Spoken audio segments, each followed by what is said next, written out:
nos habla también de aquellos que se dicen ser judíos, pero dice que no lo son. O sea, son hermanos que participan en la congregación, en los cultos, a veces lideran y que pensaríamos de que realmente son el pueblo de Dios. Pero la Escritura dice que son sinagoga de Satanás y que para limpiar esta iglesia, este pueblo suyo, el Señor va a hacer una limpieza porque dice, no temas en nada lo que vas a padecer. La ley dominical, las tribulaciones, las pruebas que el pueblo de Dios tiene que soportar son para ser probados, dice acá, que tendréis tribulación.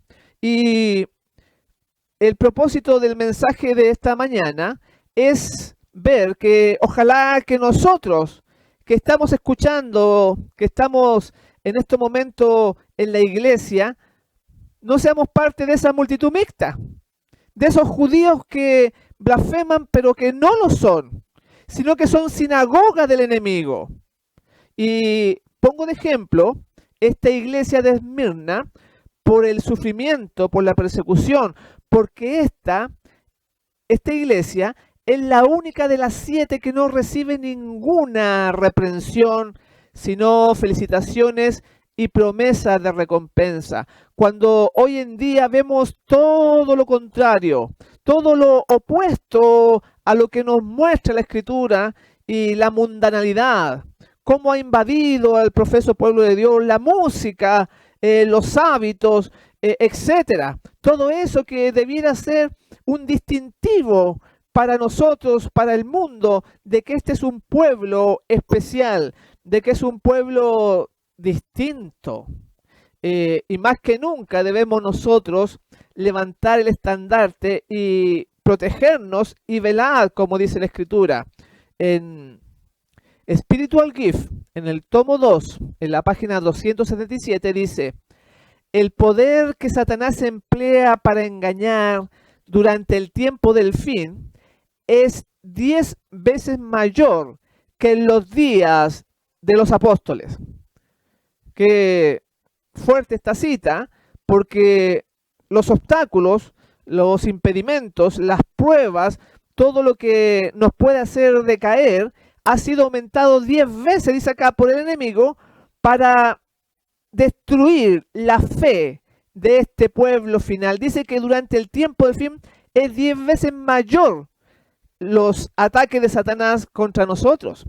Entonces deberíamos velar más todavía ante esta avalancha que el enemigo pone delante de nosotros dentro de la congregación, en nuestro medio, quizás con nuestros familiares, con alguna persona conocida, para hacernos caer en este tiempo del fin. Así que ojalá que podamos velar nosotros, ojalá que cada uno pueda saber el tiempo que estamos viviendo. Y en Testimonios para los Ministros, en la página 472 dice: dirige a sus ángeles, o sea, el enemigo, dirige a sus ángeles para que coloquen tramos especialmente destinados a los que esperan la segunda venida de Cristo. O sea, está poniendo trampas, quise decir, que coloque trampas especialmente destinadas a los que esperan la segunda venida de Cristo y se esfuerzan por guardar todos los mandamientos del Señor. Testimonio para el 472. Es el especial ataque contra este pueblo que lucha, que se esmera, aunque cae, tiene tropiezo, pero se vuelve a levantar por el corazón sincero que desea agradar a Dios en todo. Pero es débil, cae muchas veces, pero su sinceridad y la fe está tratando de lograr, de llegar a la meta. Y en este vaivén, en esta lucha, el enemigo especialmente ataca a este pueblo. Te puede estar atacando a ti en distintos aspectos de tu vida. En el trabajo puede ser, o quizás con alguna enfermedad que te está aquejando en estos momentos. Todo es parte de una lucha, de una batalla invisible, pero que es tan cierta como en los tiempos de Elías o en los tiempos de los apóstoles. En el mismo libro, Testimonio para los Ministros, página 474 señala: induciremos a los adventistas a creer que los requerimientos de Cristo son menos estrictos de lo que pensaron y que, asemejándose al mundo, podrán ejercer más influencia sobre los mundanos. Así se separarán de Cristo. Entonces no tendrán fuerza para resistir nuestro poder. Eso es lo que escribió la hermana White en la página 474, hablando de los planes del enemigo, y es lo que se ve hoy en día.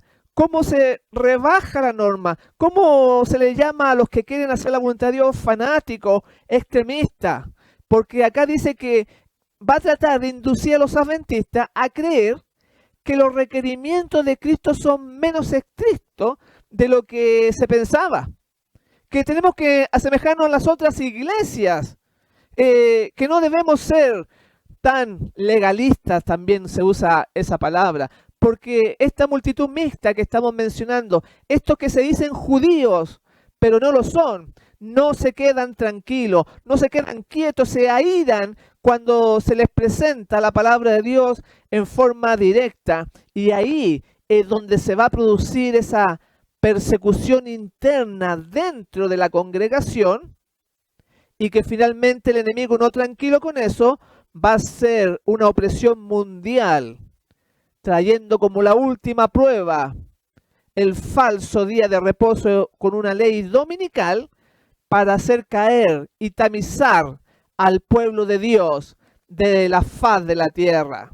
Y esto es toda una seguidilla de pequeñas trampas, de pequeños engaños, desde el momento que nos levantamos en la mañana, nos bajamos de nuestra cama hasta la noche cuando nos dormimos.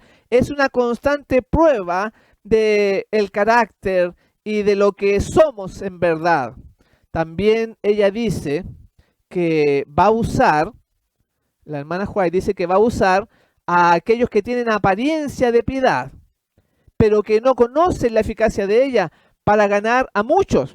Al ver un dirigente que pareciera estar correcto, a hombres que aparecen en la televisión o grandes predicadores por la radio, la gente se confía, la gente mira al hombre, lamentablemente, y por eso que se necesita fortaleza espiritual, se necesita claridad mental y una conexión con el Señor para poder ver y distinguir lo falso de lo verdadero. Podríamos decir dentro de la iglesia que hay dos corrientes, dos líneas que se oponen una a otra. Y eso no es mi idea, sino que la hermana White lo señala diciendo así: hay dos influencias opuestas que se ejercen constantemente sobre los miembros de la iglesia. Una de ellas obra para la purificación de la iglesia y la otra para la corrupción del pueblo de Dios. Ahí tenemos una línea, que los que quieren hacer la voluntad de Dios, y por otro lado está aquellos que quizás inconscientemente no se dan cuenta quizás de que corrompen al pueblo de Dios con sus prácticas, con sus quejas, con su rebajo de la norma. Ojalá, mi hermano que estés escuchando, que medites bien en estas palabras, que tú no seas parte de esta multitud mixta que viene con Egipto, trayéndolo a la casa de Dios, trayéndolo a las creencias fundamentales de este pueblo bendito que va a preparar el camino para la segunda venida del Señor. Y ahí entonces menciona de que hay dos líneas que se oponen entre sí, y vemos claramente cómo se avanza en la medida que nos acercamos al fin de los tiempos, cómo en la iglesia, en los medios, en el mundo, se va en contra de la palabra de Dios. Vemos como la ordenación de la mujer, por ejemplo, cada día toma más fuerza entre nosotros. Hay muchos que son liberales y hay otros que son conservadores. Esas dos líneas también podríamos definir, pero que se presenta en contra del Señor. Estas personas odian el espíritu espíritu de profecía. Algunos le llaman bruja al espíritu de profecía, otros le llaman legalista, en fin. Y ella menciona claramente de que para ver quiénes forman parte de estos falsos hermanos, en la carta 40 del año 1890 dice: se encenderá un odio satánico contra los testimonios. La obra de Satanás será perturbar la fe de las iglesias en ellos por esta razón. Satanás puede disponer de una senda tan clara para introducir sus engaños y atar las almas con sus errores si se obedecen las amonestaciones y reproches del Espíritu de Dios. Y no es que seamos fanáticos del Espíritu de profecía, sino que lo que ahí se menciona es la sabiduría que está de acuerdo con la palabra santa, con la Biblia. Porque si no fuera así, entonces nadie podría decir que es enviada de Dios. Sino que usted estudia los libros, el conflicto, el deseado, los testimonios, y se va dando cuenta de que la sabiduría que hay ahí envuelta viene de lo alto y está en perfecta armonía con la Biblia. Pero dice que se va a encender un odio satánico porque ellos no quieren esta camisa de fuerza, le llaman también. Ellos no desean realmente hacer la voluntad de Dios, sino que es como un club social para compartir, para reírse, para hacer dramatizaciones teatrales, para tener títeres en la iglesia, para reírse con las predicaciones, con los chistes de los ministros. Tenemos esto a todo nivel, lamentablemente, y tenemos que señalarlo, mis hermanos. Cómo se están uniendo esta conferencia general con los poderes mundanos. Cómo asisten delegados de Naciones Unidas a los congresos. ¿Qué tienen que hacer esos poderes mundiales? Vemos al presidente de los adventistas con el delegado de la ONU. ADRA, por ejemplo, apoyando los objetivos globales también de las Naciones Unidas, que nosotros sabemos que promocionan el homosexualismo, promocionan el lesbianismo, promocionan el aborto. ¿Y qué decir del aborto en la iglesia adventista? Como ellos hace décadas lo han ya apoyado, porque ellos dicen que es para controlar la población. Ustedes ven como el expresidente Neal Wilson, el padre del actual presidente, entonces apoyando públicamente esto, porque no se puede estar de la mano con los poderes globales como se está esta organización. Como esta multitud mixta se ha tomado el liderazgo y ha hecho que llevarnos para unirnos con aquellos que pisotean la palabra de Dios, porque el homosexualismo está condenado a la palabra de Dios. El lesbianismo, no matarás, con el aborto. ¿Cuántas muertes cada día se producen en hospitales, en clínicas adventistas? Y que de esto no se habla, porque esta multitud mixta se enoja, se enciende, se va en contra del mensajero, pero así son las cosas. Así que instrumentos o organizaciones como ADRA también tienen una unión implícita con el poder civil, también con la ONU en sus distintos aspectos.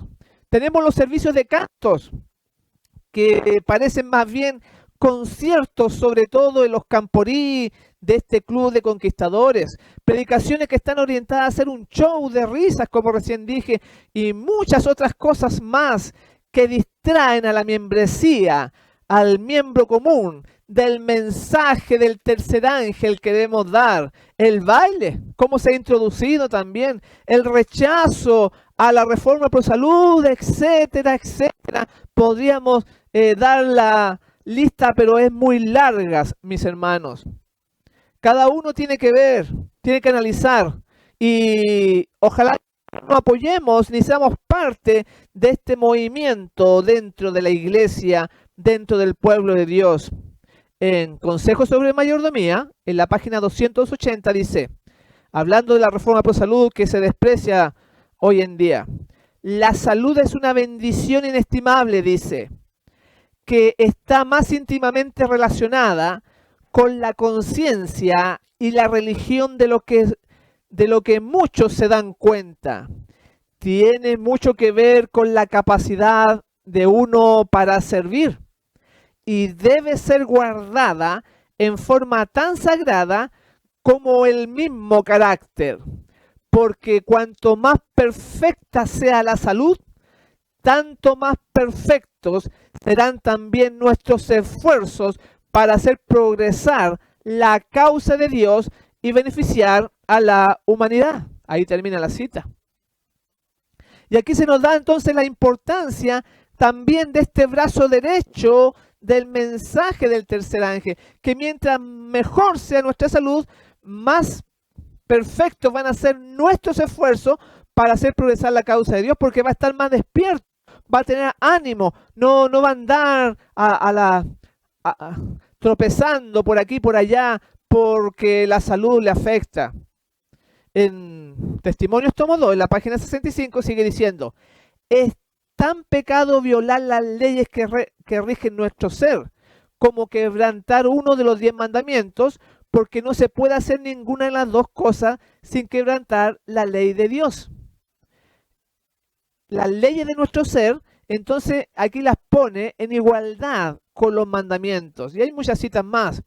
Ahora voy a leerles Mateo capítulo 13, verso 36, que dice así: porque ¿cómo sucede esto dentro del pueblo de Dios? ¿Cómo que cuando uno llega se empieza a dar cuenta de que no era tan perfecto este asunto? Y ahí es donde necesitamos tener esa comprensión de que Dios está perfeccionando los caracteres, que unos van más adelante y otros van más atrás, pero al fin y al cabo hay imperfecciones. Y el que trae también esta semilla es el enemigo, que trae a individuos que en realidad no son sinceros, sino que son puestos ahí por el enemigo, como dice aquí Mateo 13:36, que dice: entonces dejó a la multitud, hablando de Jesús, y entró en la casa. Y se le acercaron sus discípulos diciendo: explícanos la parábola de la cizaña del campo.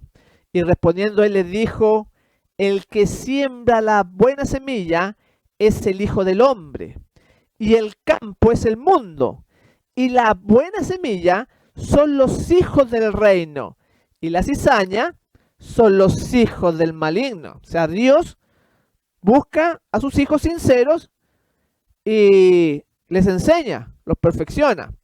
Pero la cizaña es sembrada por el maligno, no es una semilla que Dios ha puesto. Es una obra oculta, es una obra que no se ve a las claras, que parecieran ser todos ovejas. Pero en este momento se necesita que el pueblo de Dios pueda tomar su lugar y darse cuenta ampliamente de las dificultades y de lo que Dios requiere de nosotros. Porque tenemos que dar ese mensaje del tercer ángel, tenemos que anunciar al mundo. En estos momentos, vamos a decir que el Vaticano, esta bestia que aparece en Apocalipsis 17 y en Apocalipsis 13, es el estado con más criminales por metro cuadrado. Por algo la Biblia lo señala como este poder del mal que obedece al dragón. Y si uno analiza la historia de este movimiento religioso que se opone a Dios, se va a dar cuenta de que en la historia de los papas han habido 22 papas que han sido homosexuales. 22. Si investigamos, nos damos cuenta de que en la historia han habido 16 papas que eran pederastas. Esto es increíble, porque se visten de blanco, con ropas lujosas, de oro, inclusive bordadas en oro, y desde el punto de vista católico, son santos. Pero vemos que la historia dice otra cosa. Hay 15 que han sido sadomasoquistas. 12 papas se han casado. 10 han sido incestuosos. 10 han sido proxenetas. 9 papas han sido violadores. Y así la lista sigue. 7 han sido fetichistas. 6 han sido hijos de cura, 4 hijos de papas, 4 padres de papa y uno zoofílico. 2 protectores de sacerdotes pederastas, como Juan Pablo II, que ya es el más moderno. Entonces, estos son hombres perversos y que no son santos. Y 2 de estos han sido beatos. Esto está en el libro escrito por Eric Frattini de los papas y el sexo. Y eso es un pequeño grano de arena por mencionar algo acerca de este poder que Dios quiere que su iglesia denuncie. Pero que esta multitud mixta nos impide avanzar. Y mientras más inteligente un miembro adventista es más capaz, mientras más alto el puesto, más servirá de cebo para atraer a otro a estas trampas que estamos nosotros mencionando. En la Review and Herald del 10 de enero de 1893 señala: Satanás se propone llenar la iglesia de falsos hermanos, por cuyo medio pueda obrar con mayor éxito para debilitar la causa de Dios. Y eso es lo que estamos viendo, por ejemplo, como recién mencioné, con la ordenación de la mujer. Como cada vez es más alta la votación por ellos. Pero acá dice que es una obra del enemigo, que no todo el que parece trigo lo es. Y como dijo el Señor, por sus frutos los conoceréis. Estamos en medio de una gran guerra, mi hermano, de una gran batalla que se está lidiando en los corazones, en nuestras vidas. Que Dios nos ayude para poder ser parte del trigo y no de la cizaña. También en Testimonios tomo 2, para la iglesia, en la página 391 dice: vi a muy pocos que permanecían en la luz, teniendo discernimiento y espiritualidad para descubrir estas piedras de tropiezo y quitarlas del camino. Hay hombres que están en puestos de responsabilidad en el corazón de la obra y están dormidos.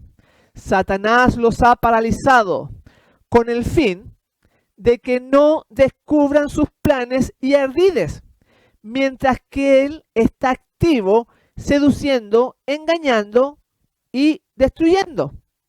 O sea, aquí hay un plan del enemigo que aún en puestos de responsabilidad, dice, en el corazón de la obra, ellos no están claros, ellos están durmiendo, ellos están paralizados, para que, con el fin, los ha paralizado el enemigo, para que no descubran sus planes y entonces el pueblo de Dios esté a ciegas, esté sin conocimiento de las trampas que se están dando. Ojalá que cada uno de nosotros podamos ver esto, analizar nuestra propia vida en este día sábado con los hermanos allá que están transmitiendo y que llega a distintos lugares a través de Facebook, va a llegar a través de YouTube, de distintas plataformas, para que sea este mensaje de amonestación y bendición para que este pueblo no pierda el rumbo, porque es terrible, alcanza a todo nivel dentro de la iglesia. Como dice esta cita en Testimonios tomo 5, página 12, dice: ministros, o sea, pastores, profesores y maestros no consagrados ayudan al enemigo a levantar bandera dentro de nuestros propios baluartes. Dentro de la misma casa está el enemigo, como dice la Escritura. Y aquí señala a pastores que con su influencia tendrán que dar cuenta algún día por las almas que perecen. Profesores también dice, hablando de los colegios, que ahí también ya de la iglesia, pasando el colegio adventista, se rebaja otro tanto el asunto. Y maestros, los maestros de escuela sabática, pero dice no consagrados, que ayudan al enemigo en su trabajo dentro de nuestros propios muros. Y podemos verlo que hasta el número de la conferencia general, la división y la armazón que tiene esta corporación adventista, se divide en 13 divisiones mundiales. Y ese 13 no es casualidad. porque hay infiltración dentro de este pueblo. Y no es casualidad de que la conferencia general esté allá en Maryland, que por la gracia de Dios yo he estado varias veces allá predicando, y que está cerquita de Washington, de Virginia, todos esos lados, pero ¿no les parece extraño que la conferencia general esté en Maryland, que significa la tierra de María? Hay muchas cosas que no podemos ver por el tiempo, pero por favor analícela, porque nosotros debemos andar de acuerdo a la Biblia y ponerla en práctica en nuestra vida, en lo que hacemos, en lo que pensamos. En Joya de los Testimonios, tomo 2, página 130, también dice ella: como adventistas del séptimo día, colocamos por encima de las costumbres y tradiciones el sencillo "así dice Jehová". Y por esta razón no estamos ni podemos estar en armonía con las multitudes que enseñan y siguen las doctrinas y los mandamientos de los hombres. Y eso pasa porque hoy en día la influencia de mirar al líder, porque no se le preparó cuando antes del bautismo, cuando estudió la fe de Jesús, o estos cursos tan básicos, y que ya con algunas lecciones ya lo bautizan, lo bañan. Entonces se acostumbra a no andar en una así dice Jehová, porque no conoce la escritura. No hay una preparación cabal para ingresar a este movimiento adventista, y a través de las décadas, a través de los años, que se está esto llenando de lo que es paja y lo que no agrada al Señor. Y entonces siguen la doctrina y los mandamientos de los hombres, tienen más poder que la palabra del Eterno. En la página 189, Testimonios tomo 1, dice: ahora es tiempo de prepararnos. El sello de Dios no señalará jamás una frente impura. Nunca será estampado en la frente de los ambiciosos y de los mundanos, de los mentirosos e hipócritas.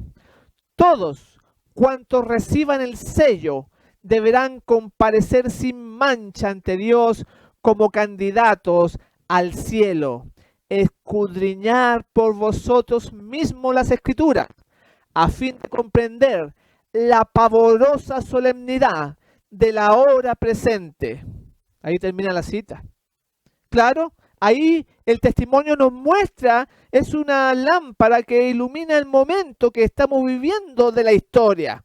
Y aquí está hablando de la máxima, está llamando a la meta, a lo que debemos llegar como pueblo, porque dice que reciban el sello del Dios vivo. Y eso no es cualquier cosa, porque los que reciben el sello van a pasar el tiempo de angustia y el tiempo de las plagas postreras. Y para ellos no a cualquiera va a ser dado este sello. No va a ser dado a gente fluctuante. No va a ser dado a gente tibia, que le da miedo que lo traten mal, que le digan fanático, religioso. No, está hablando de aquellos que escudriñan por sí mismos las Escrituras y que están sin mancha ante Dios. Eso tiene que ver con el carácter. Eso es tremendo. Ojalá que Dios nos ayude todavía, porque las imperfecciones que tenemos debemos tratar de solucionarlas con la ayuda del Señor.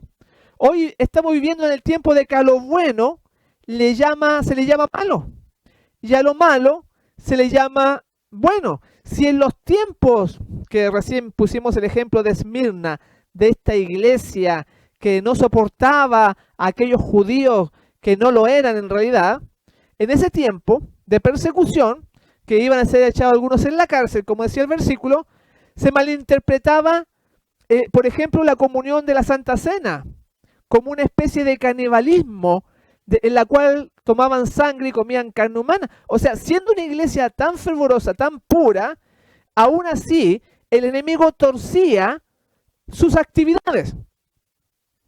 ¿Cuánto más hoy en día se va a hablar mal de este pueblo con todo el mal ejemplo que vemos por delante? Si ya en una iglesia tan pura como ella, un simple rito de la cena del Señor, le decían que era canibalismo. O sea, hoy en día los van a destruir por todas partes. se confundió, se malinterpretó la camaradería cristiana que ellos tenían en esos tiempos con el libertinaje. Incluso los culparon con cargos de ateísmo porque adoraron a un Dios invisible, sin imágenes, que era algo irracional para ese tiempo. Tenían muchos dioses, imágenes de dioses. También el Estado sospechaba de ellos porque se negaban a venerar al emperador. Entonces había un sinnúmero de creencias que les era contraria. Y eran perseguidos, tenía que el enemigo inventarle falsos cargos, por decir así. Y ahí eran perseguidos. Pero hoy en día el enemigo no inventa falsos cargos porque ya tiene al pueblo en la mano. No hay ninguna persecución porque no se vive piadosamente. Y no es solamente defender la verdad, sino que es ponerla en práctica, y a pesar de que nuestra imagen quede por los suelos, se nos invente, se nos calumnia de tantas formas. Y muchos cristianos en ese tiempo de Esmirna murieron como mártires por la persecución. Tenemos a Sebastián, por ejemplo, que fue amarrado a un árbol, o Cecilio, que se le llama el patrón de la música sacra, pero que murió en una hoguera. Muchos cristianos fueron sometidos también a la esclavitud, que era una práctica común en el Imperio Romano. Quizás si lo mataban a la persona, eso ya sucedía en unos segundos y ya se acababa. Pero pónganse usted en el caso de ser esclavos, porque el imperio también los repartía, los llevaba a Roma, a Italia, y entonces tenía que tener una vida de servicio, de servidumbre sin paga. ¿Podría usted estar dispuesto a eso? ¿Podría soportarlo? En la historia vemos también este famoso mártir Policarpo, que 70 años después, ¿no es cierto?, de esta iglesia de Esmirna que estamos diciendo, fue el 12º y último de los mártires de esta época, que para la época, cuando muere, había servido como el principal ministro religioso de esta iglesia que estoy poniendo, por ejemplo. Yo tengo una semana de predicaciones de las 7 iglesias, pero me he detenido en esta porque la encuentro que nos va a servir para aclarar nuestro tiempo que estamos viviendo. Este hombre, Policarpo, fue ministro religioso por espacio de 40 años y a una edad muy avanzada fue arrestado en una casa de campo, o un viernes por la noche, cuenta la historia, y inmediatamente cuando fue arrestado le pidió a la esposa, cuando llegaron los soldados a la casa, le pidió a la esposa que preparara cena para los soldados que habían venido a detenerlo. Mientras estos comían, todos los soldados estaban comiendo, Policarpo se puso de pie a un costado de la pequeña habitación en la cual estaba y oró en voz alta durante 2 horas por cada cristiano del Imperio Romano de quien él se podía acordar. Al día siguiente, en el anfiteatro, el gobernador Status Quadratus se sintió profundamente impresionado por Policarpo, que incluso trató de salvarle la vida sin obtener ningún resultado, porque Policarpo estaba ansioso de servir a Jesús con su vida y no quería defraudarlo. Roma lo había condenado como criminal, pero Policarpo en cambio dio esta vibrante respuesta que dice así: durante 86 años lo he servido, o sea, hablando de Jesús, y él nunca me ha hecho mal alguno.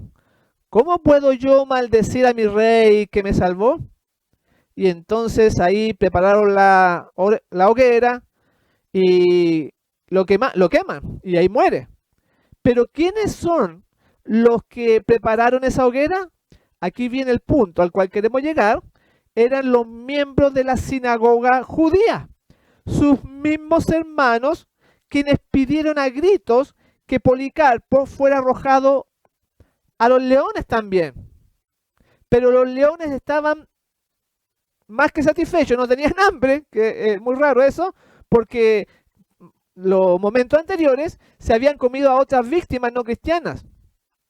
Así que un heraldo explicó entonces que ya había pasado la hora del día cuando todavía era legal que se usara los leones en este entretenimiento, porque la multitud exigió que Policarpo fuera quemado vivo.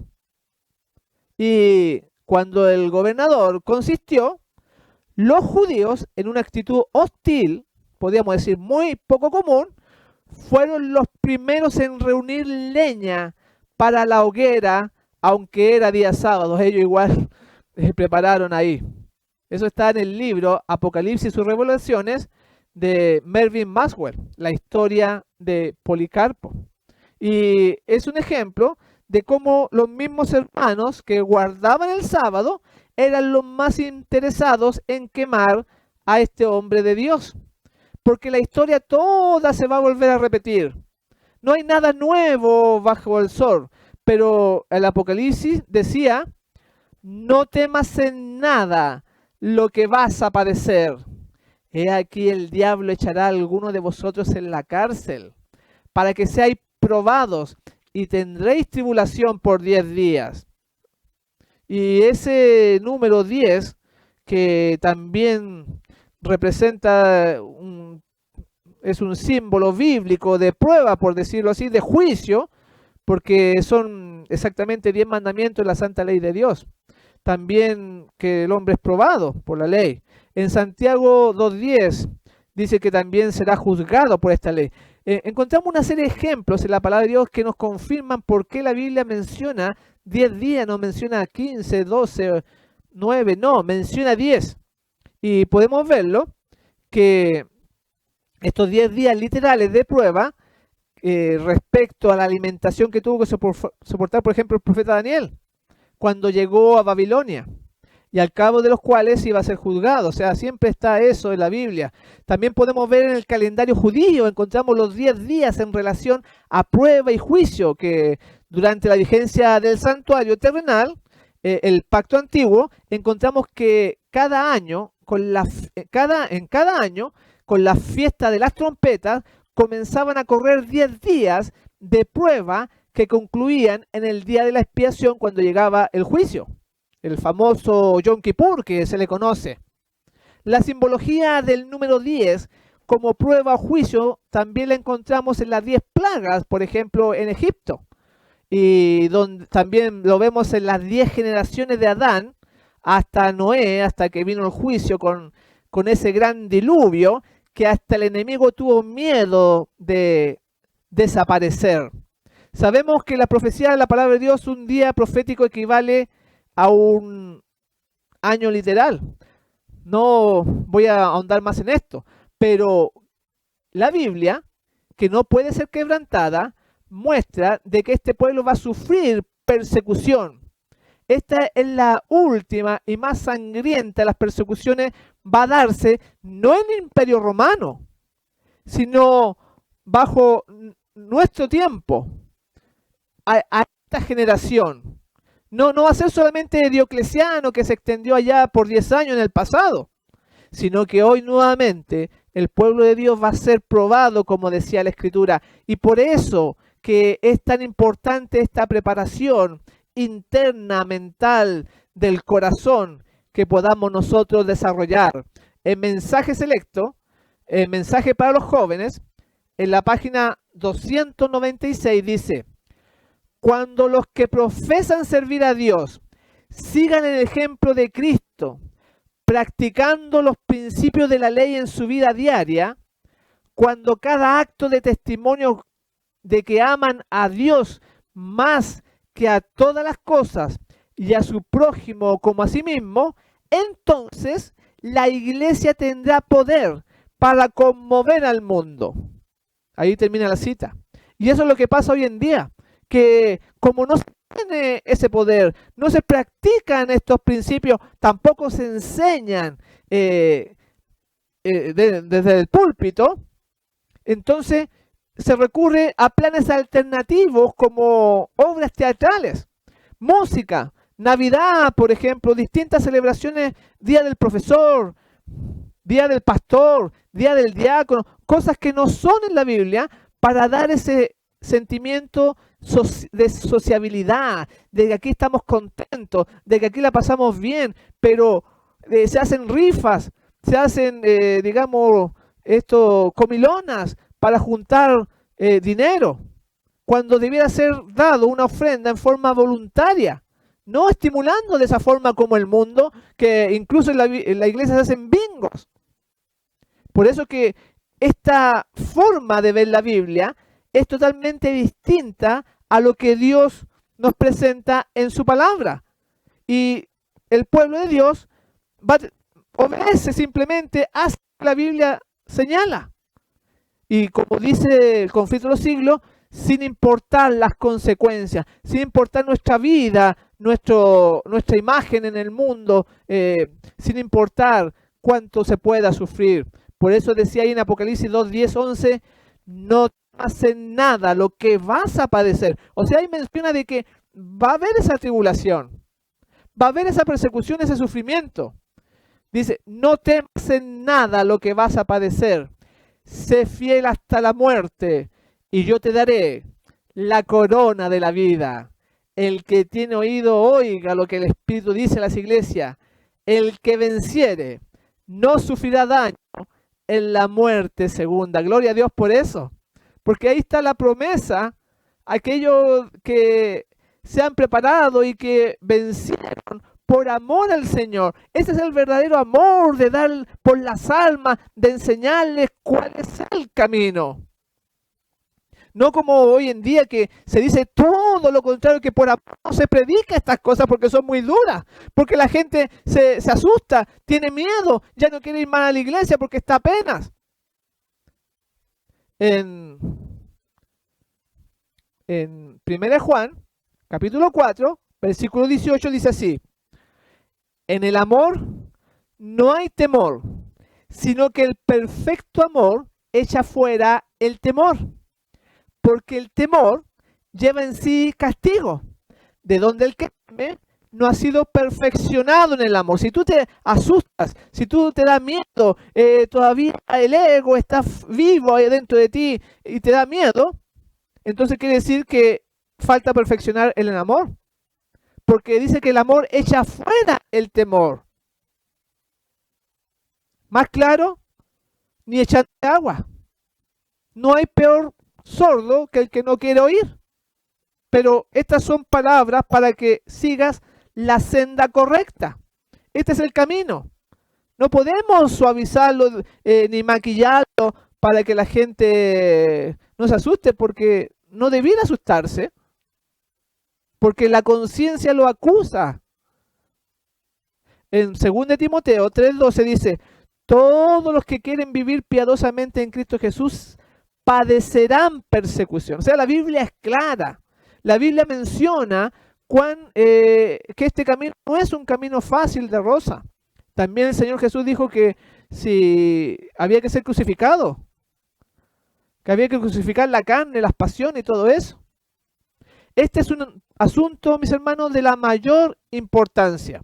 En el Conflicto de los Siglos, en la página 52 dice: ¿por qué entonces parece adormecida la persecución en nuestros días? El único motivo es que la iglesia se ha conformado a las reglas del mundo y por lo tanto no despierta oposición. Y ahí volvemos a lo mismo. La iglesia se ha conformado a las reglas del mundo porque está gobernada por esta multitud mixta. Es interesante que ahí dice el único motivo, conformarse a las reglas del mundo. Sigue diciendo el Conflicto: si el cristianismo es aparentemente tan popular en el mundo, ello se debe tan solo al espíritu de transigencia con el pecado, a que las grandes verdades de la palabra de Dios son miradas con indiferencia y a la poca piedad vital dentro de la iglesia. Y eso es lo que dijimos anteriormente, que hay una línea, hay un grupo de hermanos que no le da la importancia a la Escritura, que rebaja las normas, que son indiferentes ante ella. La realidad nos lleva a la conclusión de que no estamos viviendo piadosamente, porque podemos salir a la calle tranquilamente, algunos van a la playa, otros van al cine, a distintos lugares y no nos pasa absolutamente nada, porque en realidad nos está dando el mensaje del tercer ángel, no estamos siendo luz para el mundo, si no estaríamos perseguidos, estarían siendo bloqueadas nuestras cuentas bancarias, estarían siendo quitadas las propiedades, los que tienen propiedades. Estaríamos siendo golpeados físicamente por algún fanático, por algún contrincante, porque esto enciende el odio del enemigo contra la pureza que se está desarrollando en su vida. En resumen, estamos conformes con las reglas que nos rodean. Y por eso que hay estas alianzas con distintas organizaciones mundiales que son brazos del enemigo, de la bestia, como recién dije, por señalar las Naciones Unidas.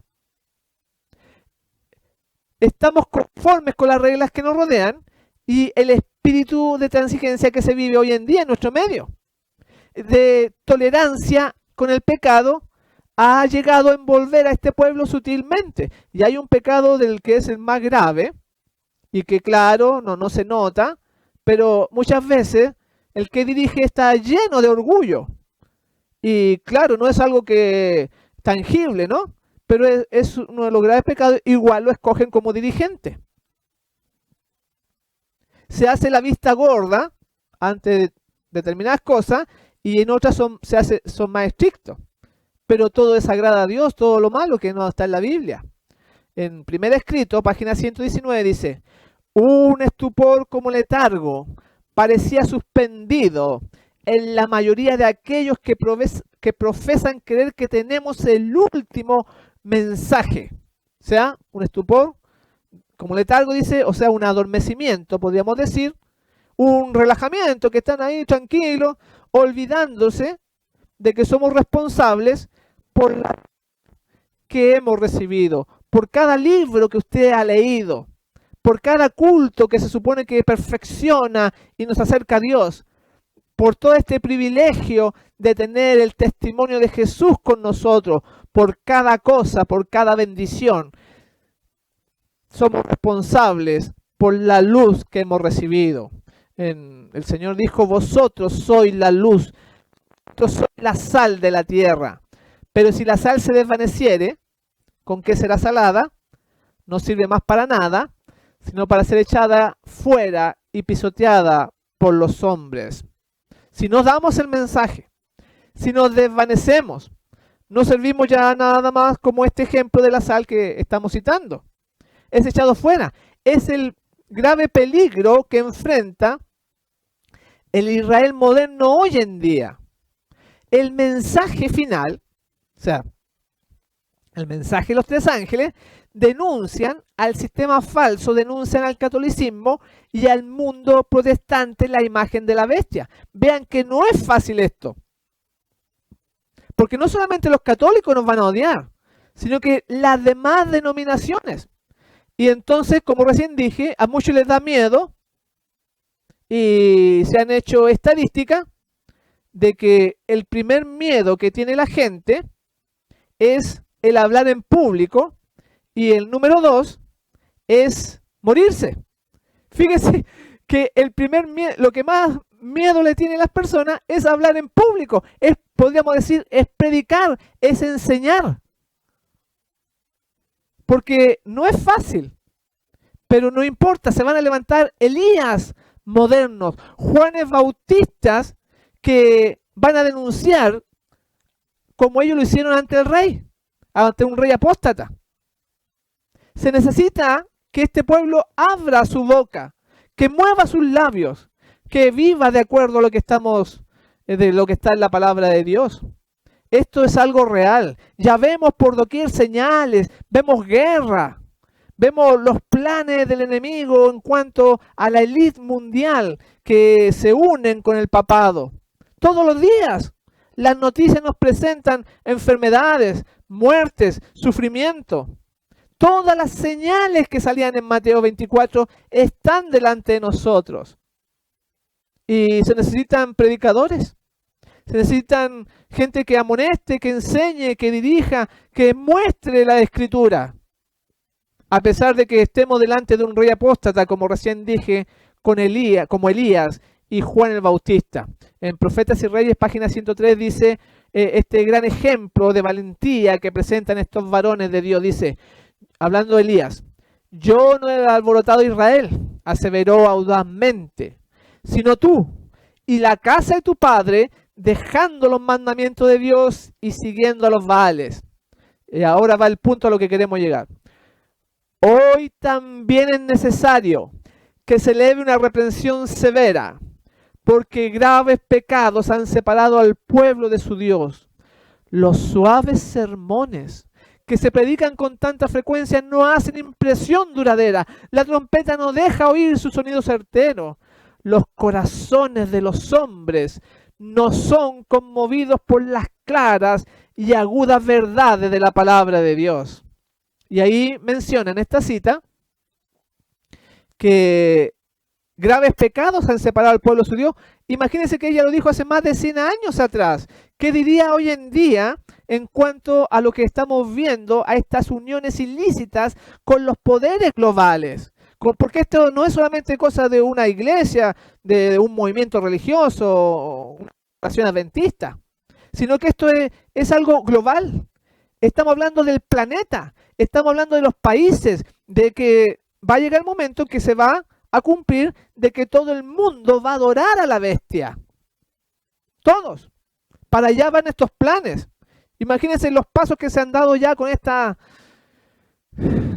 enfermedad, con este virus COVID-19. Porque ese 19 es el sello, es la marca de que esto no ha sido en forma natural. Por eso que ustedes ven, por ejemplo, las Torres Gemelas, 9/11, el 11 de septiembre, 9/11, o hay un 9 y hay un 1. Lo mismo que pasa aquí con el que es 1/9 también. No voy a explicar eso porque no es mi tema, pero tengo varios mensajes que desarrollo este asunto de estos símbolos que se usan. Estamos viendo todos los días este tipo de señales. Y hoy necesitamos mensajes más directos. Los suaves sermones que se predican hoy es debido al espíritu de conveniencia, no por el amor a las almas. Porque quieren tener el status quo. Quieren ellos que estar unidos con el poder civil y con la iglesia. En Profetas y Reyes, la página 104 también dice: los ministros que procuran agradar a los hombres y claman paz, paz, cuando Dios no ha hablado paz, debieran humillar su corazón delante del Señor y pedirle perdón por su falta de sinceridad y de valor moral. No es el amor a su prójimo lo que los induce a suavizar el mensaje que se les ha confiado, sino el hecho de que procuran complacerse a sí mismos y aman su comodidad. El verdadero amor se esfuerza en primer lugar por honrar a Dios y salvar las almas. Los que tengan este amor no eludirán la verdad para ahorrarse los resultados desagradables que pueda tener el hablar claro. Cuando las almas están en peligro, los ministros de Dios no se tendrán en cuenta a sí mismos, sino que pronunciarán las palabras que se les ordenó pronunciar y se negarán a excusar el mal o hallarle paliativo. Profetas y Reyes, página 104.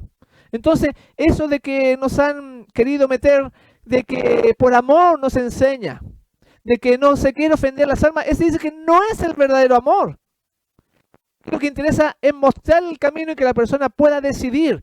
Claro, mostrárselo en forma correcta, con bondad, con mansedumbre, pero ellos se ofenden por lo que diga. Porque en el fondo es no recibir la palabra, no está morando la escritura en su corazón. Y al mensajero se le tilda de fanático, de extremista, de loco. Pero dice que los que tengan este amor no eludirán la verdad para ahorrarse los resultados desagradables. Así está la situación, mis hermanos. Ese es el panorama. Eso es lo que viene, o sea, estamos viviendo y viene mucho más profundo en el tiempo que queda todavía antes de la segunda venida.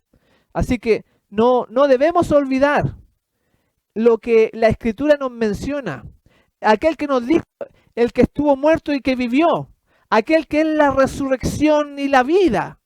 Hagámosle caso al que tiene las llaves de la muerte y del Hades. Es por eso que Jesús aseguró a los mártires la vida eterna diciendo en Mateo 10:28, no temáis a los que matan el cuerpo, mas el alma no pueden matar. Temed más bien a aquel que puede destruir el alma y el cuerpo en el infierno. Esas son las palabras del Señor Jesús. No tener miedo y decir el mensaje de Dios y dejarle al Señor las consecuencias.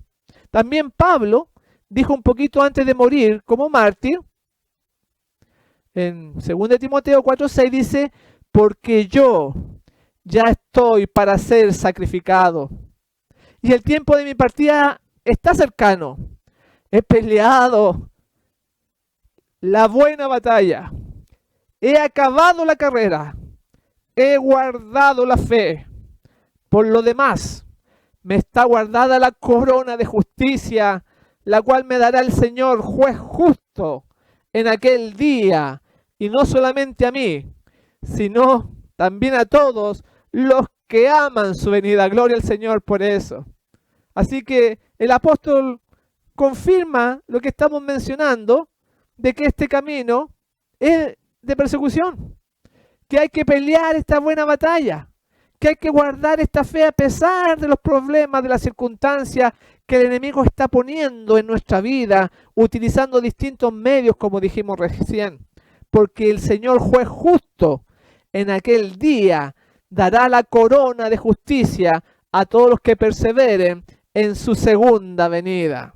El apóstol Pedro también confirmó esto diciendo, y cuando aparezca el príncipe de los pastores, vosotros recibiréis incorruptible gloria. ¡Qué maravilla! El Señor tiene esto para ti, mis hermanos, para todos nosotros, para todos aquellos que le aman y se preparan para su segunda venida. La Escritura decía, sé fiel hasta la muerte y yo te daré la vida. Gloria al Señor por eso. Qué mejor promesa que estar con Él, vivir a su lado por toda la eternidad. Comenzamos este mensaje diciendo, y partieron los hijos de Israel de Ramsés hacia Sucot, unos 600,000 hombres de a pie sin contar los niños. Subió también con ellos una multitud mixta juntamente con ovejas y vacadas. Que tú y yo, mis hermanos, seamos parte de esta multitud mixta, sino que la Escritura, sé fiel hasta la muerte. Hagamos la voluntad de Dios, busquemos al Señor que nos ayude en nuestra vida, en nuestras imperfecciones, y entonces resplandezca Cristo en nosotros, y entonces vendrá Él a buscar a su pueblo. Que tú seas parte de su pueblo, que yo también, mis hermanos, y todos aquellos que escuchan, que pueda ser un pueblo poderoso. Sé fiel hasta la muerte, y yo te daré la corona de la vida. Gloria al Señor por eso. Estoy muy contento de haber compartido nuevamente con mis hermanos allá de Washington, de esta iglesia del aire. Y me despido deseándoles que el Señor Jesús les bendiga a cada uno de ustedes rica y abundantemente.